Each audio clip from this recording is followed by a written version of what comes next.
Good afternoon or evening, everyone. Thank you for joining our office hours and updates on student loans.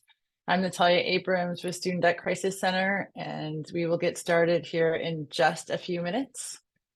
A reminder to folks, if you have questions, please use the Q&A box. We have our wonderful team here at Student Debt Crisis Center, Spencer Dixon, Sabrina Ashley, and Shayna Hayes, along with myself and Sabrina Calazans here to answer your questions. We will also have an extended period of time after we go through the slides to answer your questions verbally as well. And for today, just to get through, there's a lot of material to cover. We're going to just be using the Q&A box, not the raise hand function. So again, if you have questions, we have lots of great folks here to help you. You can ask in your in the Q&A box.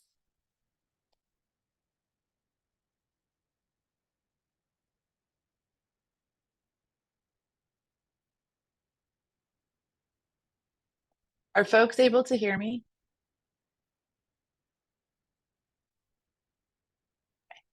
Yes. Okay, great. Thank you. Just doing a quick sound check. And then additionally, in the chat box, we'll be able to share, we'll be sharing important links with you all, and that will be included in a follow-up email as well. So no need to take copious notes. We will send you a recording and follow-up links and resources at the end of this call.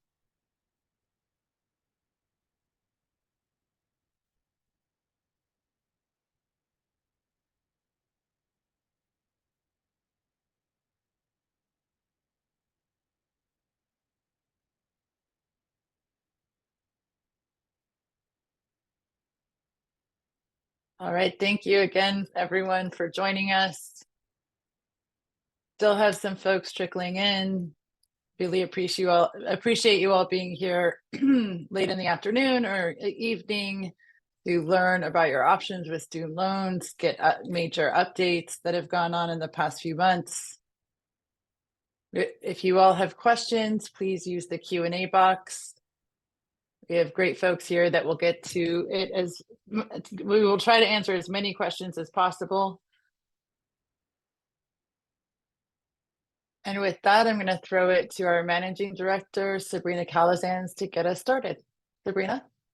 Thanks, Natalia, and thank you all for joining us today. There is a lot to cover, as Natalia said, so let's take it step by step, and please take advantage of the Q&A box, ask your questions, and we'll try to get to it as we can. So let's kick things off.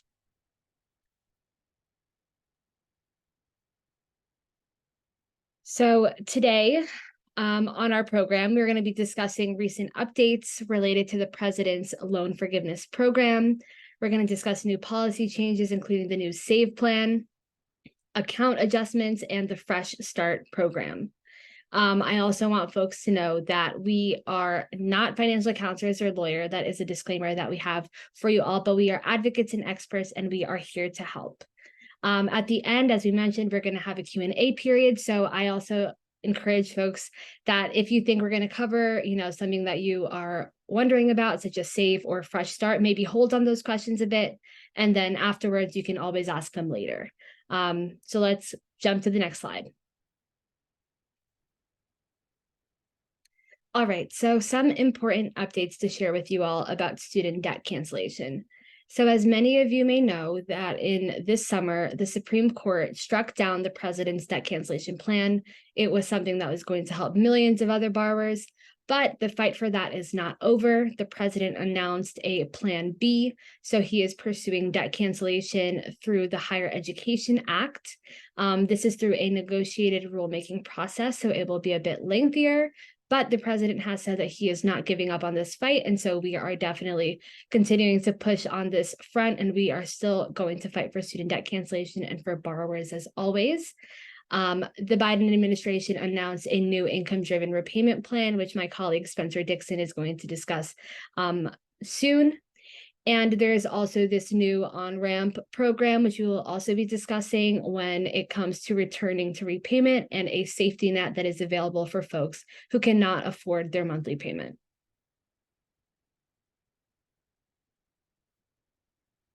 Next slide. All right, so what we saw from this Supreme Court decision was that it was a pretty narrow decision. So there wasn't a wide range of student debt cancellation can't happen. What was said was the president couldn't use that specific authority. So the president is leaning on the Higher Education Act instead of HEROES. So this, again, left the door open for the president to pursue cancellation through another way.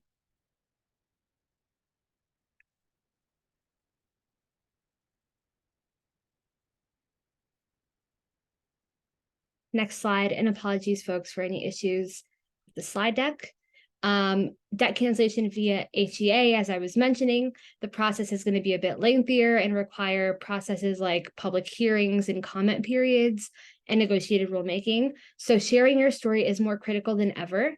And we're going to continue updating folks along the way as things are happening, as there are updates. And so definitely stay tuned. You can find us on social media at debtcrisis.org. You can also visit our website, studentdebtcrisis.org.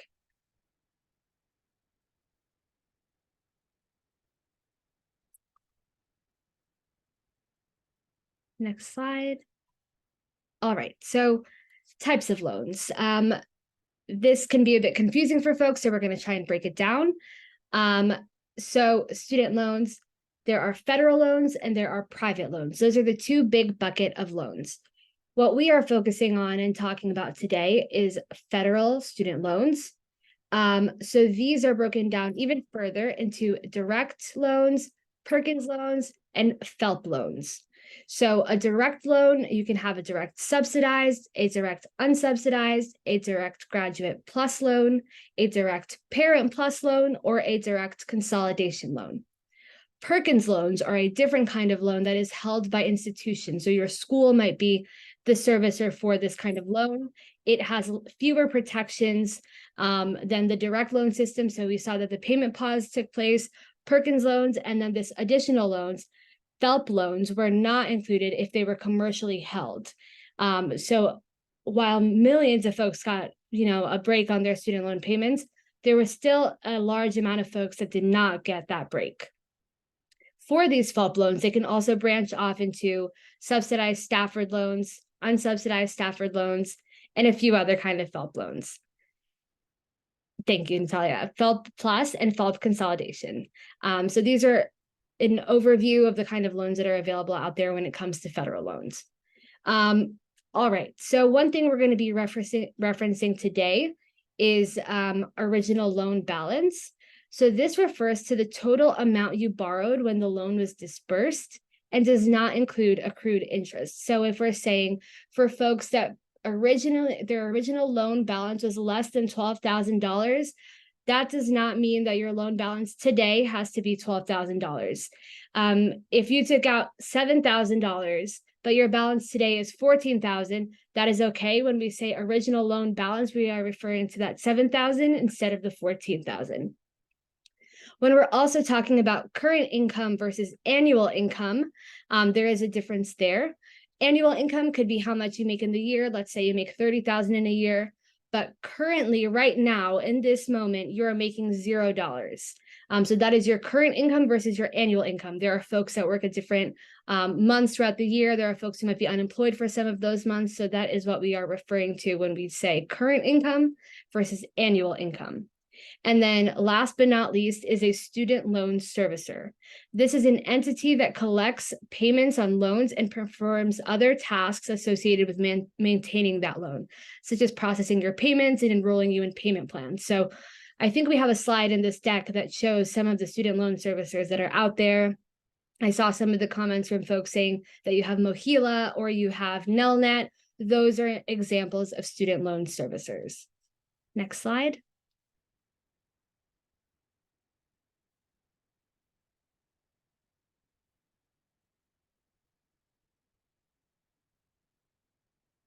There we go. As I was saying, there are the different kinds of loan servicers for federal loans will see servicers such as AidVantage, Ed Financial, Mohila, Nelnet as like the big ones. And then for private loans, those tend to be banks and private companies. So Discover, Wells Fargo, SoFi, Sallie Mae, and Navient. And we will not be discussing those today.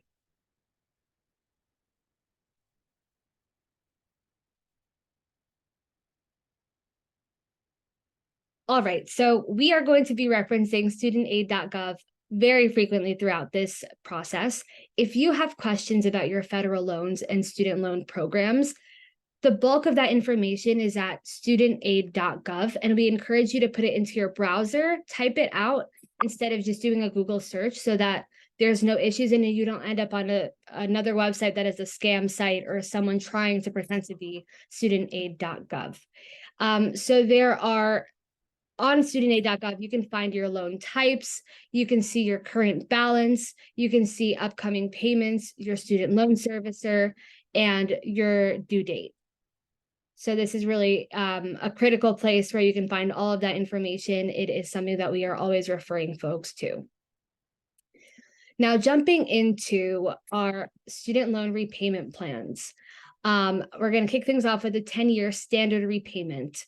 So this standard repayment is a duration of 10 years. It is a fixed monthly payment. So it doesn't matter what your income is or family size, your monthly payment will not change throughout those 10 years.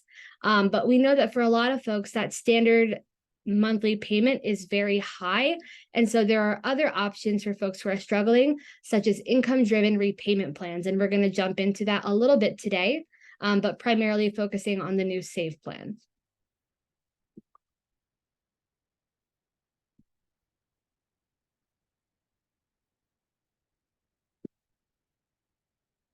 So what are the benefits of the income-driven repayment plans, as I was mentioning?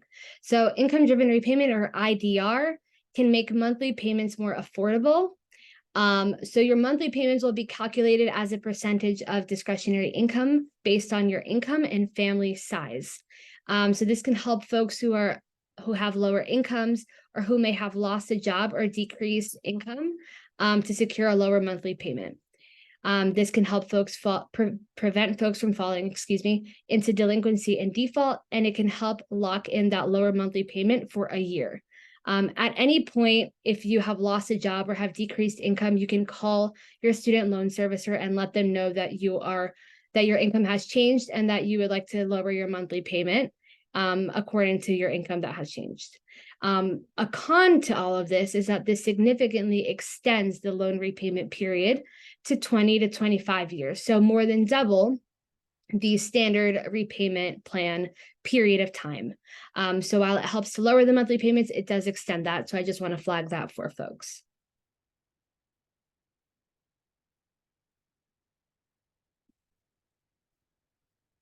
And now I'm going to toss it to my colleague, Spencer Dixon, to go over On-Ramp and some other really great programs that are out there. Spencer?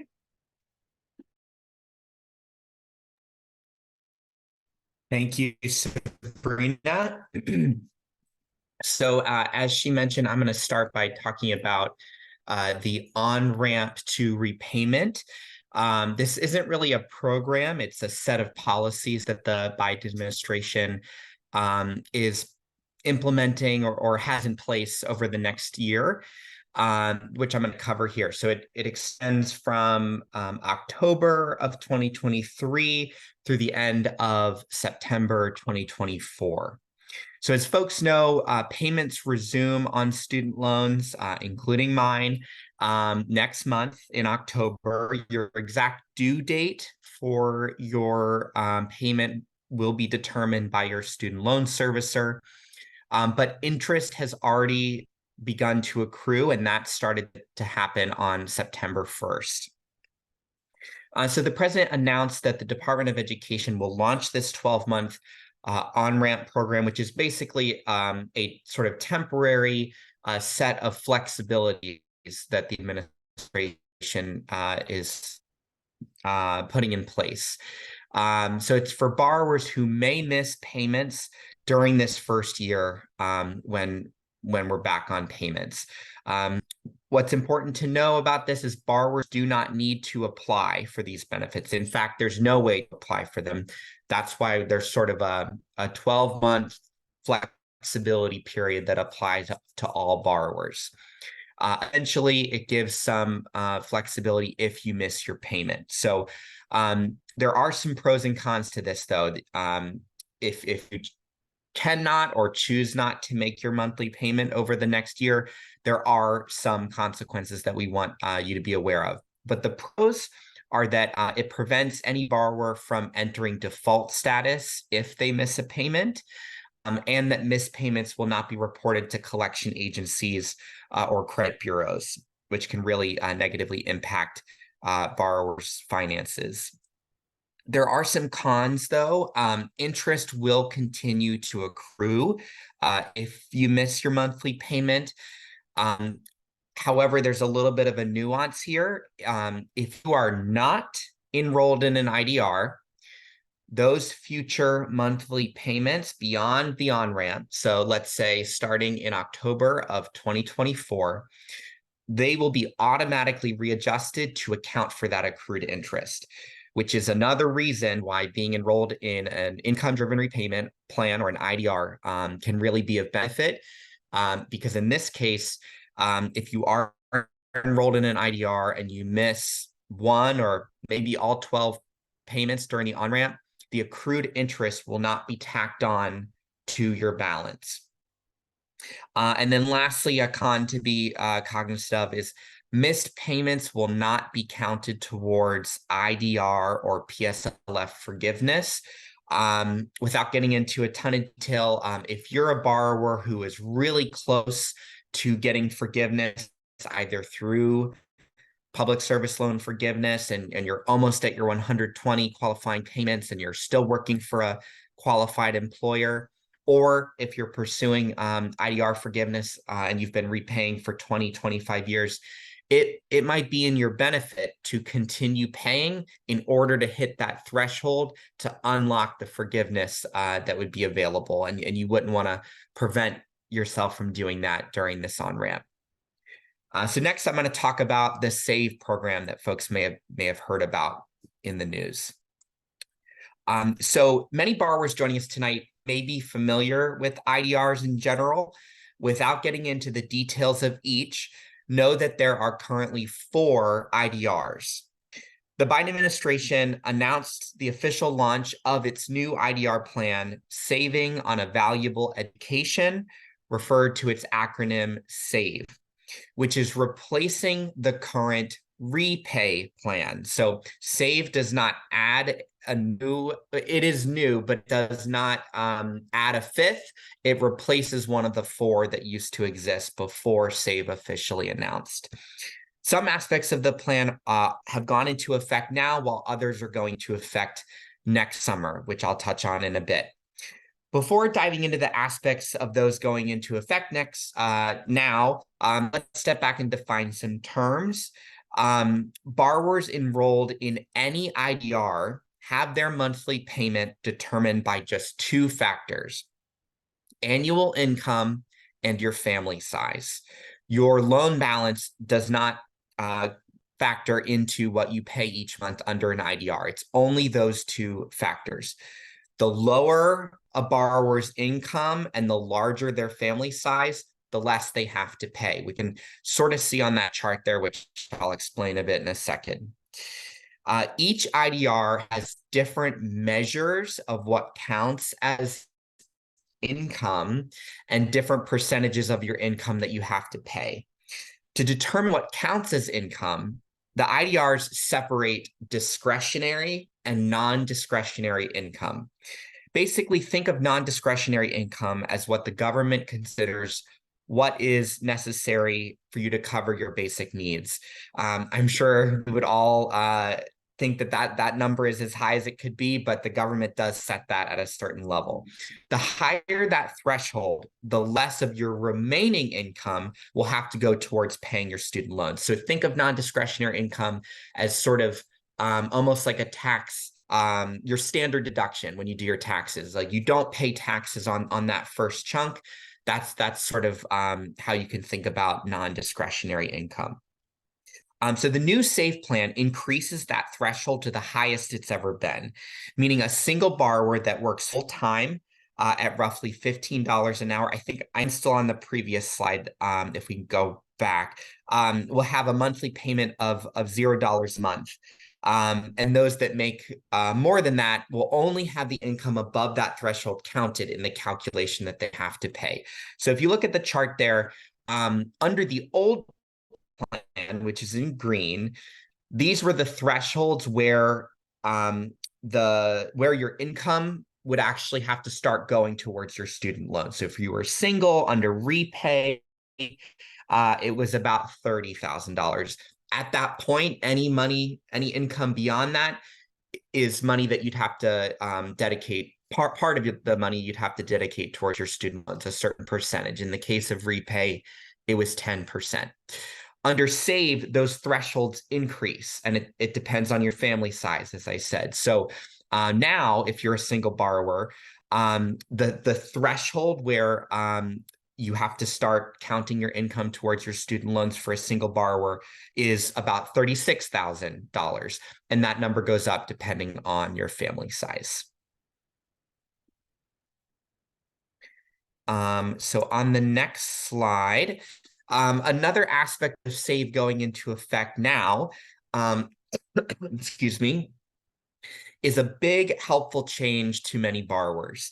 In the past, borrowers enrolled in IDRs with low monthly payment obligations like $0 or $50 would often have monthly interest accrual that would be more than their monthly payments.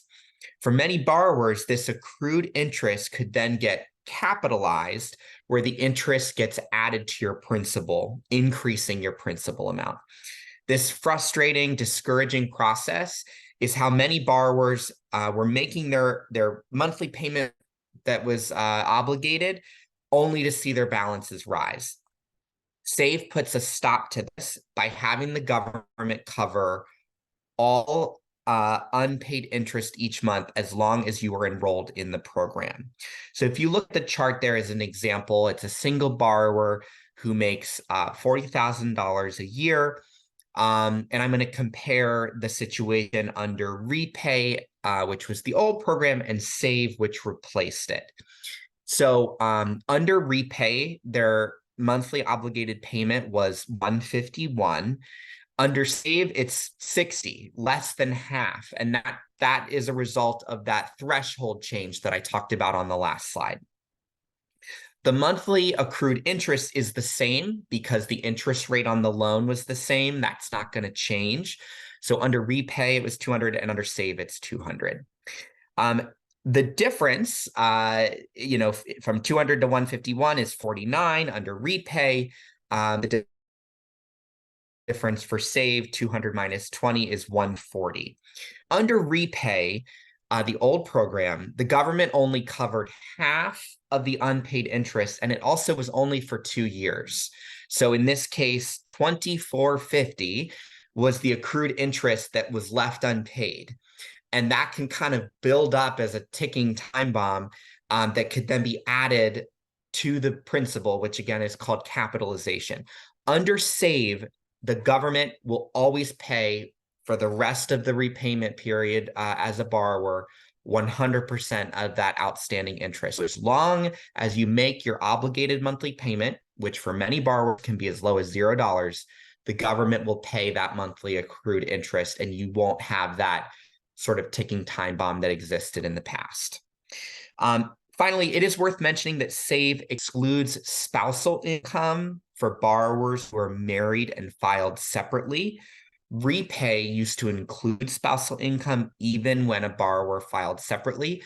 So SAVE provides a little bit of flexibility for married couples who may have a case where one spouse has student debt and another doesn't have student debt. You can sort of separate this, or I shouldn't say you have to separate it. The SAVE program treats it as separate as long as you file your taxes separately. So next, I'm going to talk about some things going into effect next year, mainly just to let you know some of the benefits on the horizon. But again, these won't go into effect until next year. Starting next summer, SAVE will cut the amount that borrowers have to pay each month on undergraduate loans from 10 to 5% of that discretionary income, which is, again, above those thresholds that we talked about earlier. If you have graduate and undergraduate debt, it is going to base your percentage on a weighted case that's proportional to your original loan balance. And I think Sabrina defined that earlier. That is the money that the government sent your school back when you originally borrowed it. So keep that in mind when sort of thinking what your percentage might be. This is the second and final provision of SAVE going into effect next year, brings some flexibility to the forgiveness available under IDRs. So this is the next slide. So currently, to get forgiveness through an IDR that's separate and less generous than the forgiveness available through PSLF, which we will touch upon briefly tonight, a borrower must be in repayment for 20 or 25 years, depending on whether they have graduate loans or not. This repayment time used to not be at all based on the original loan balance, meaning many borrowers with relatively lower balances would not feasibly be able to get any forgiveness through the programs before having paid their loans. So SAVE changes that by adding the original loan balance as a factor in determining how long a borrower must be in repayment to get forgiveness. With borrowers with $12,000 or less in original loan balance, not what it is now, but what it started as, the time in repayment needed for forgiveness is cut in half from 20 to 10 years. Above that $12,000 original loan balance threshold, a borrower must be in repayment for one additional year for each $1,000 in original loan balances above $12,000. This can get a little confusing. So the next slide shows how long borrowers must be in repayment to get forgiveness based on their original loan balance. So for borrowers with only undergraduate debt, you will benefit from these flexibilities if your original loan balance was less than $22,000. So as you can see, as I mentioned in the slide before, the number of years you have to be in repayment in order to get forgiveness, which I should mention is retroactive. SAVE does not restart your clock. This is from whenever you started any form of repayment. The number of years required above 12,000 in original loan balance goes up 1 year for each $1,000 additional over 12,000. So if you had 13,000 in original loan balance for undergrad, it'd be 11 years. 14,000 in original, 12 years of repayment to get forgiveness, and so on and so forth, which is why this flexibility is beneficial for any borrower who had an original loan balance less than $22,000. If you have any graduate debt whatsoever, you will benefit from these flexibilities if your original loan balance was less than $27,000, because it kind of bumps you up to 20-year repayment, even if you have $1 of graduate debt still outstanding. And the slide shows sort of how that's treated for graduate borrowers.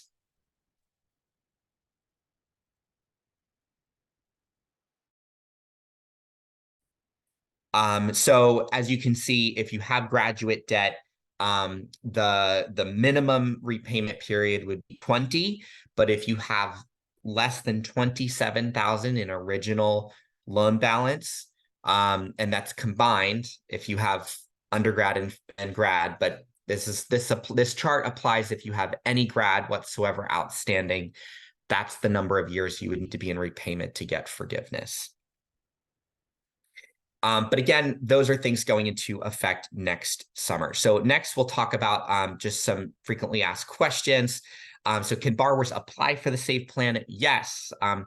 If someone on the team could drop in the chat, studentaid.com/save, that is the place where you can enroll and save right now.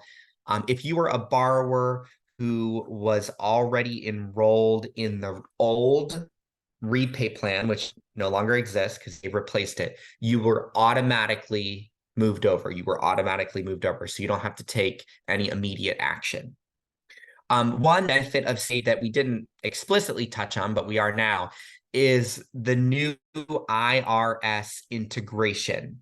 So all income-driven repayment plans require borrowers to go through what's called an annual recertification process, where you have to attest to the government that my income is this, here's my attached tax return, in order for the program to accurately reflect your income on a year-to-year basis. This could be something that's really easy for borrowers to miss.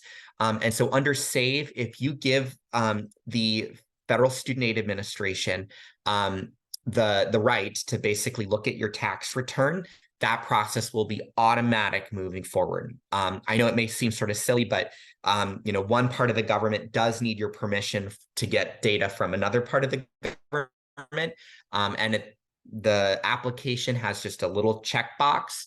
And that allows you to go through this recertification process automatically moving forward. One thing I should mention on that before moving on is if your income ever drops, you can recertify at any time. And in fact, you should, because the recalculation will result in a lower monthly payment. And that's going to be true even with the IRS integration. So frankly, there's really no harm that I could think of in opting into that option. So next, we've got a couple more FAQs. Which loans qualify for SAVE? Any direct loan, whether it's undergraduate or graduate, subsidized, unsubsidized, as long as it's direct. And most direct consolidation loans, the one exception is if you have a Parent Plus loan that is part of a direct consolidation loan. Unfortunately, those will not qualify. It's really frustrating and really tragic, but the letter of the law that exists right now, unless Congress changes it, Parent Plus loans are boxed out from a lot of these benefits. Part of a consolidation loan, it sort of is going to poison the well, and unfortunately, it's not eligible for SAVE. And that's something that we hate, but that is the law. And so that is unfortunate. And as I mentioned earlier, borrowers who have both undergrad and grad loans will pay a weighted average between 5 and 10% of their income based on their original principal amounts. And then which loan types do not qualify for SAVE? As I just said, Parent Plus loans or a direct consolidation loan that includes a Parent Plus loan. And then the older FFEL loans that Sabrina talked about earlier. However, and this is a big however, you have any borrower that has an FFEL loan, whether it's held by the federal government or held by a private bank, as long as it's an FFEL loan, you have the right to convert that loan into a direct consolidation loan, which unlocks your eligibility for SAVE and a ton of other programs. So for many borrowers, going through that consolidation process is going to have a big benefit. And there are some certain benefits that I won't get into in great detail, but some benefits that do expire at the end of this year. So if you're thinking about consolidation and you think it's going to benefit you, I would encourage you to do it before the end of the year. So next, we're just going to cover kind of how SAVE actually affects borrowers sort of in action. So like payments under other IDRs, payments under SAVE are based on just two factors, your income and your family size. Your payment is not based on your loan balance. And starting this year, more borrowers will be eligible for $0 payment than ever. And next year's borrowers with a $0 payment will see their payments cut in half for undergraduate debt because the percentage of discretionary income will go from 10% to 5%. So these numbers that you see in gray, assuming that these borrowers in these cases only have undergraduate debt, those numbers would actually be cut in half. So next, we're going to kind of take some actual like personal examples to try and show you SAVE in action. So we've got Shannon here. We're going to show the impact of SAVE on different timelines to show you sort of its impact. So right now, Shannon, she makes $38,000. She doesn't have any dependents. She began repayment in 2019, so a relatively new borrower with a loan balance of $25,000 and a 5% interest rate, meaning her monthly interest is $104 on that original amount. So her payment under repay would have been $134. Under SAVE right now, her payment would be $43 because of that change of the threshold that I talked about earlier. That's a really big deal for a lot of borrowers. And then next summer, when the remaining provisions of SAVE go into effect, for simplicity's sake, let's say all of her information is the same. You'll notice that her payment under SAVE goes is half, and that is because next year is when that threshold, that percentage of discretionary income goes from 10% to 5%, as I've talked about. But there is a component of Shannon's story I want to also talk about that's not on the screen. So even though Shannon's monthly payment of $43 is less than her monthly interest payment, or her interest amount, which was $104, the difference will not be added to her balance. The government is picking up that difference. Under all of the other previous and the 3 other existing IDR plans, all or part of that unpaid interest was tacked on, which could then be added to your principal, even though borrowers were making their monthly payments.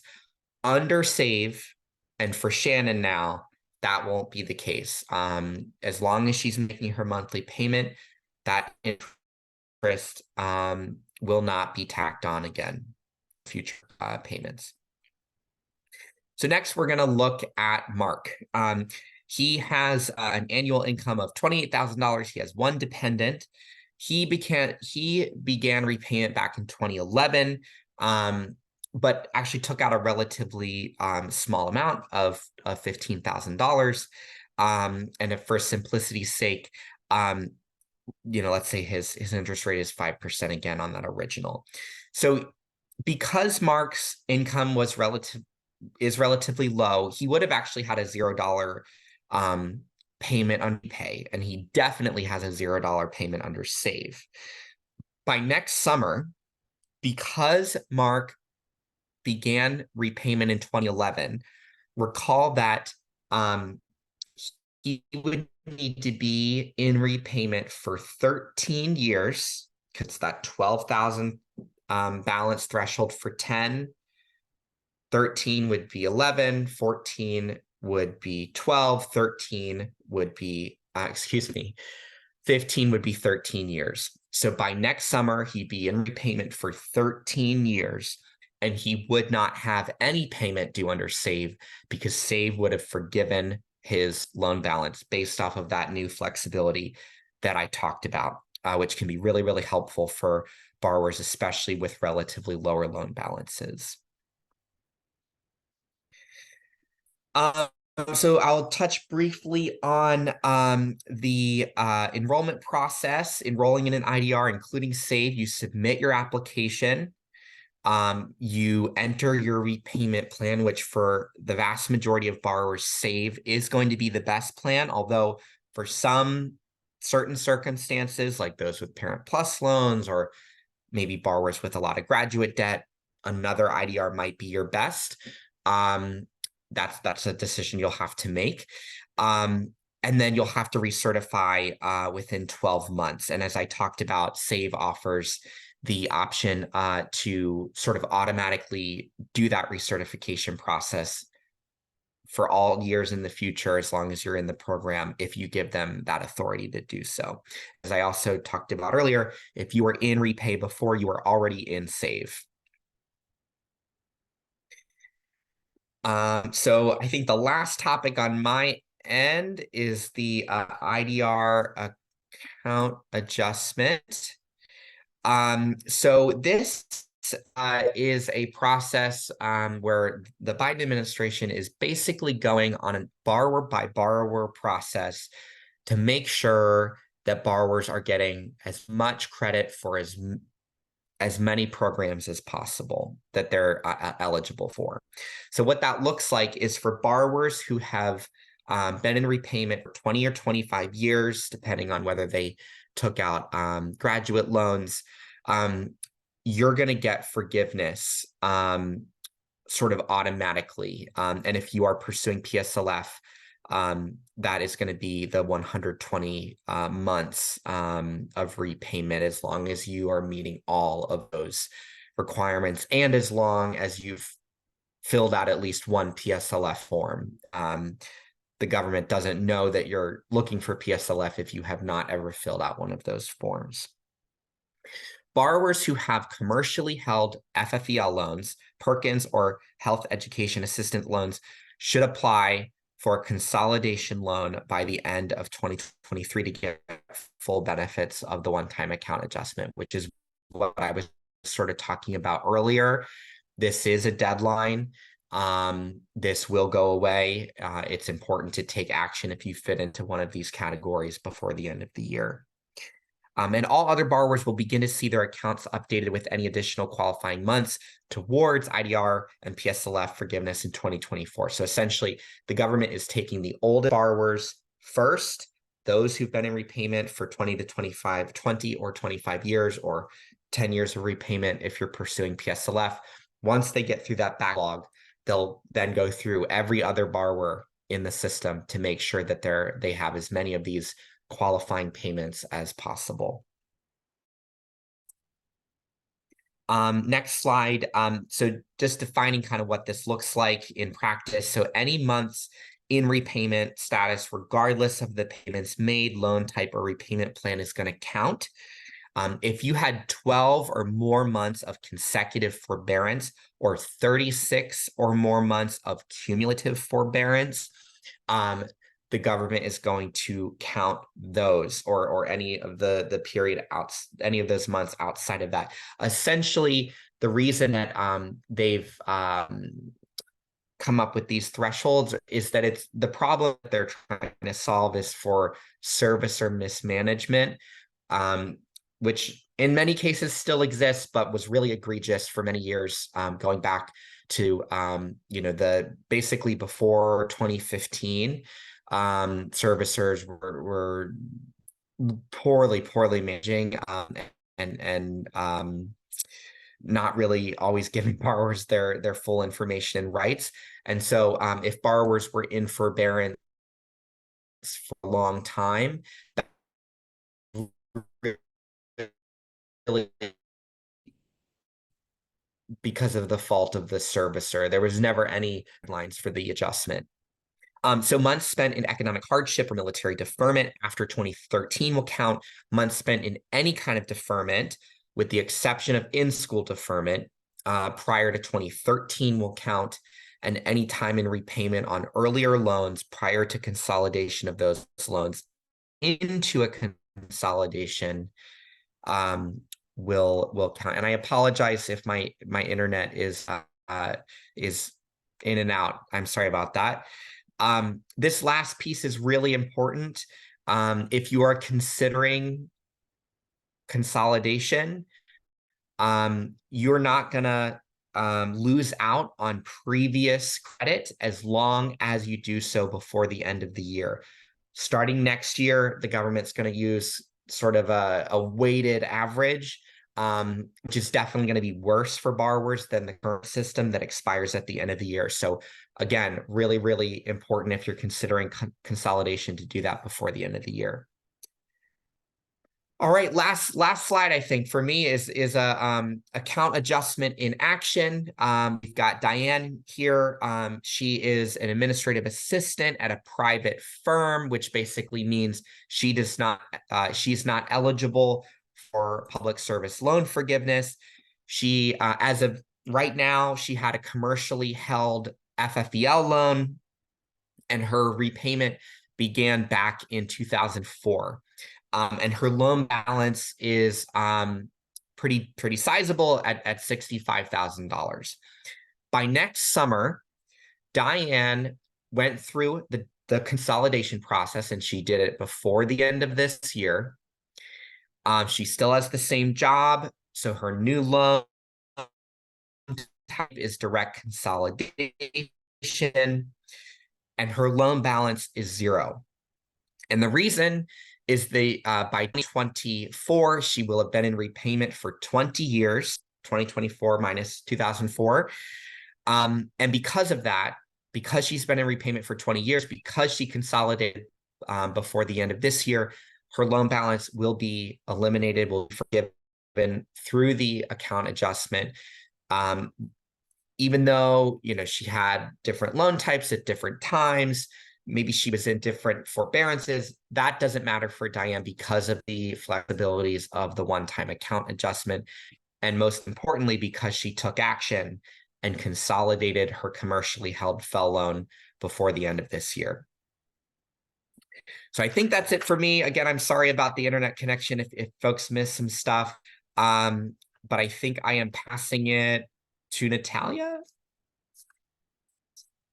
Yep. Maybe someone else. Thank you, Spencer. Okay, thanks, Talia.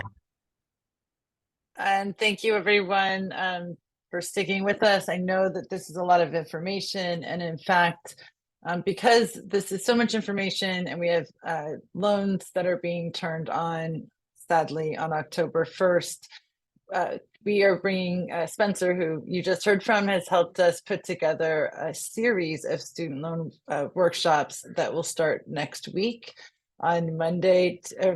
I'm so sorry, on Tuesday, Wednesday, and Thursday of next week. There will be a series of student loans 101, 201, 301. We're going back to basics and going to be the first one will just be simply how to navigate studentaid.gov, what type of loans. 201 will be more in-depth on these repayment programs. And then 301 will be more in-depth on public service loan forgiveness and other pathways to forgiveness. So we understand that this is lengthy information, and I believe someone from our team will be sharing these links in the chat if you would like to join us for more in-depth workshops, and we will also be providing those recordings as well for folks that want to catch up. So just a quick note, and thank you to everyone asking our questions, and a reminder to ask questions in the Q&A box. We're going to quickly go over public service loan forgiveness, what to do for folks in default right now, those new updates, and loan scams. So first up, public service loan forgiveness. This is many of you who have joined us before have probably heard about this. This is a program that started October 1st, 2007. That's important to note because any work done before 2007 will not count towards this program. We get asked that question a lot. But this is it for folks with a federal loan, a direct federal loan to be correct, after 10 years or 120 monthly on-time payments. You can have your loans canceled or forgiven. And this works very well with all of the income-driven repayment programs that we just mentioned. So the goal is to get on the lowest payment possible if you are a public service worker, to work for 10 years, and then you have the remaining time forgiven. Payments are cumulative, not consecutive. So, we get this question a lot. What if you go in and out of your public service job? That is okay.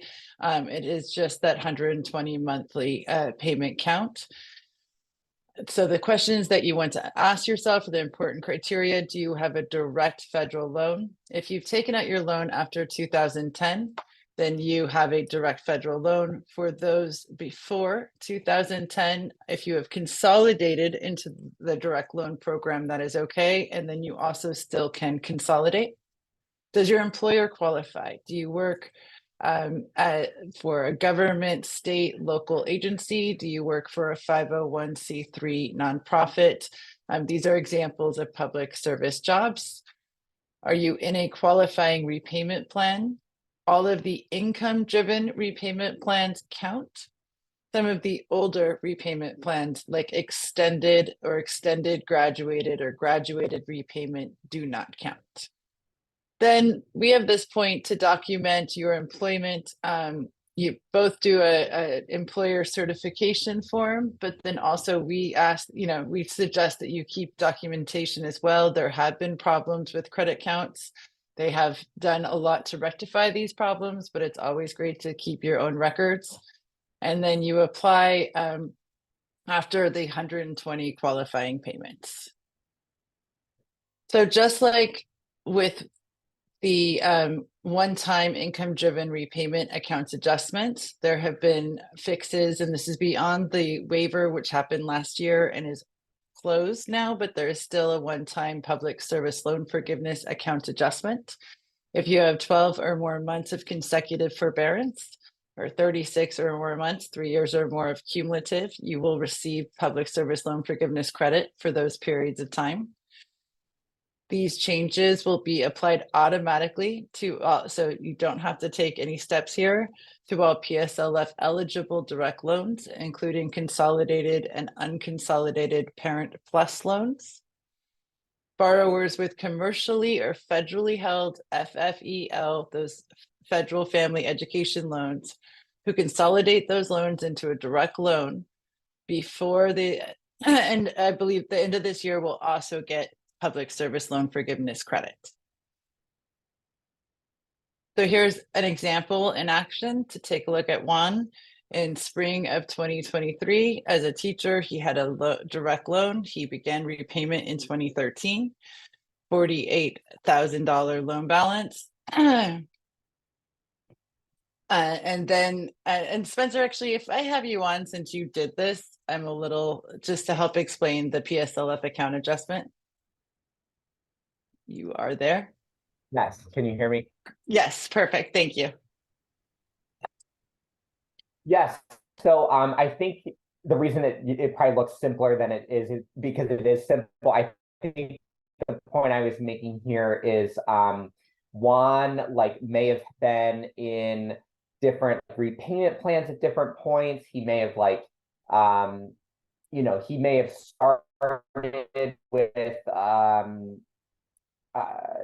he may have had like non direct loan. The point is, like, because he's been a teacher uninterrupted for the last 10 years, and he's been working full time, the PSLF account adjustment will clear out his loan balance in that 10-year time frame, despite some of these interruption or maybe different repayment plans that he's been in.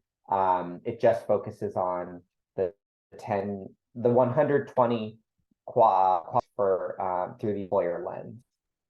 Great. So it just focuses for the you cut up there a little bit on the 120 qualifying payments.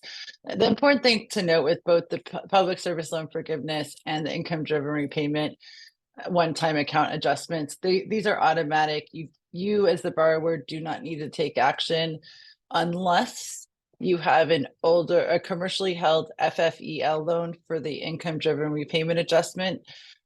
This you would want to consolidate before the end of the year. If you think this is, applies to you, we encourage you to reach out to us at Student Debt Crisis Center or to go to studentaid.gov. Great. So almost there, and then we will get to a few of your questions verbally. But we always want to warn you, especially right now with so many new programs, there's a lot of dense information. It can be very confusing to borrowers that there are, in fact, debt relief scams. This is why we always encourage you to type in studentaid.gov as opposed to Googling it. You don't want to accidentally get the wrong website. Many of these look very similar or sound similar to the Department of Education, but just to remember, there is no need to ever pay for any of these repayment programs or this information we're providing you completely free of charge. You can often see bait and switch tactics of, immediate loan forgiveness or deadline approaching. The, only deadline we're aware, big deadline we're aware of right now is for those on the income driven repayment account adjustment to consolidate to a direct loan before the end of the year. But there are not, there's not deadlines for the SAVE program. You could apply at any time. And any company that is demanding upfront fees or claiming to be the Department of Education, please notify us or submit a complaint to the ombudsperson, which I will show you on an upcoming slide. So lastly, for borrowers in default, another new program is the Fresh Start program. It's a program that streamlines the process for borrowers to get out of default.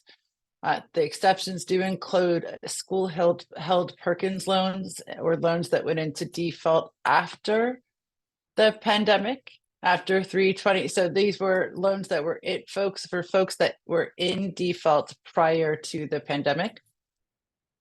A few benefits that are applied automatically to eligible borrowers. Again, this word automatic, this is if you call to get into it. We'll go into that in the next slide. These benefits expire 1 year after the pause. And so these will expire next October unless you take additional steps that we outline on the next slide. So it will restore federal student aid so you can get more student loans if you need to. Stop collection process, eligibility for other government loans, restored ability to rehabilitate loans, and it will classify your loans as current, reporting to the credit agencies rather than in collections.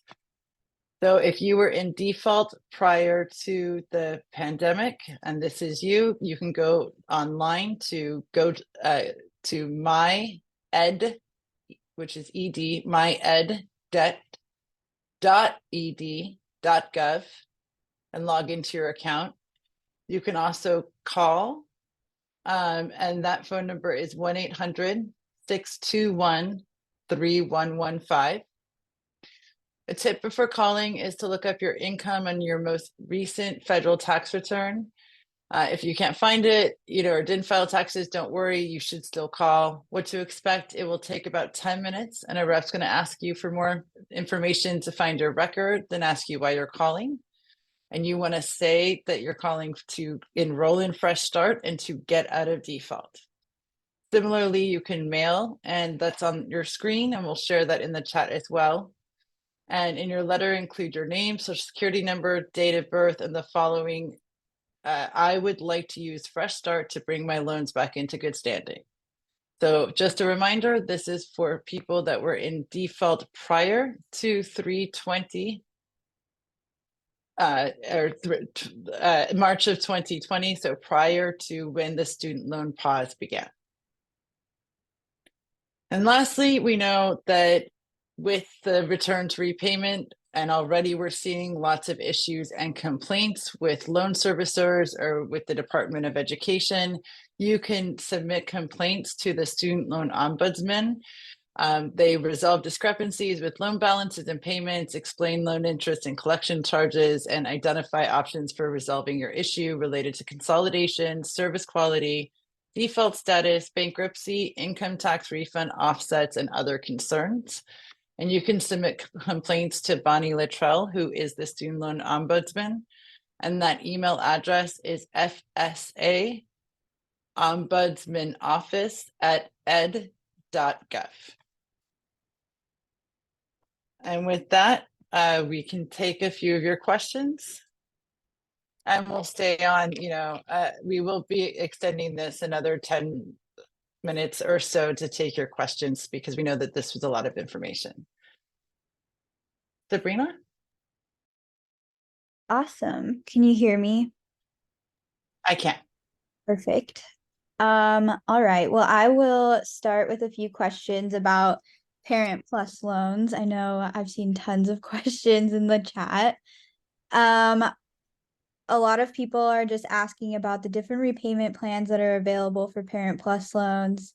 And I was wondering if we can do a quick refresher so everyone can hear it.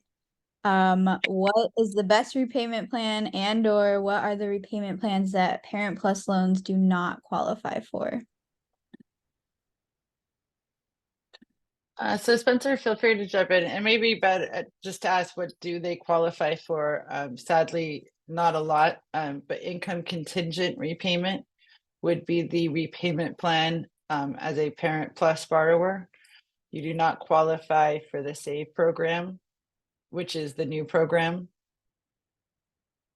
And I just will say a note, the fight is not over. We are still pushing really hard to get Parent Plus loans included. And for those of you that have those loans, we are looking to do, it's not on the calendar yet, but we are looking to do a more in-depth Parent Plus loan workshop as we learn more what else can be done. But yeah, it's very unfortunate. So income contingent repayment, the only plus to that is while the discretionary income is much higher at 20%, 20% of zero is still zero. So if you do not have an income, ICR or income contingent repayment could work. Awesome. Thank you for that. Kind of following that line of thinking, I had a lot of people asking that if they consolidated their Parent Plus loans, does that make a difference? Are they able to qualify then for a different program like the SAVE plan?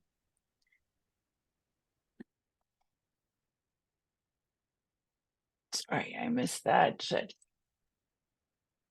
Oh yeah. I'm sorry. I missed that and I wasn't on mute. I missed that.